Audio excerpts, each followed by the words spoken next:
The cost of living has caused a lot of heartache for Canadians over the past few years. A new report this week takes a closer look at the numbers. And while many are struggling, some are still coming out ahead. CTV's Garrett Barry brings us that story. Like so many others in this St. John's neighborhood, Morning, Kenneth. Tina Hand's trips to the grocery store are complicated. Tomato soup. Used to be able to get them two for $1. I went to the grocery store and it was like almost $1.50 for a can of tomato soup.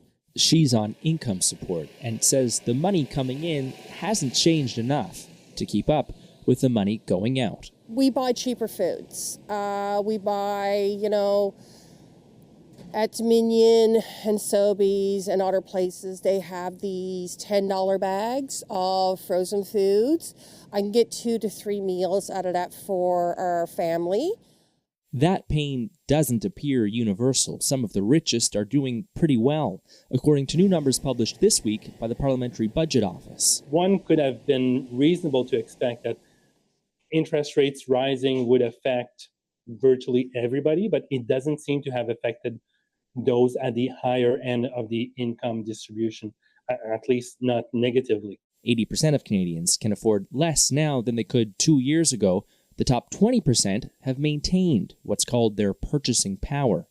It appears high interest rates have given that slice of the Canadian population a boost through better returns on investments. They benefited from higher interest rates through higher investment income, whereas it's not the case for those, obviously, at the lower end of the income distribution. Because for many across the country, higher interest rates meant higher mortgage and credit card bills, a surging price tag for a proposed museum in Saskatchewan. And we're disappointed because we thought we were close to our target of fundraising. Or the unexpected costs behind a contract dispute, leaving school buses near Ottawa stalled for a whole month. It has probably been one of the most grueling months of my life. It's been a huge time suck for us. Inflation has touched just about every single part of Canadian life in the past 4 years.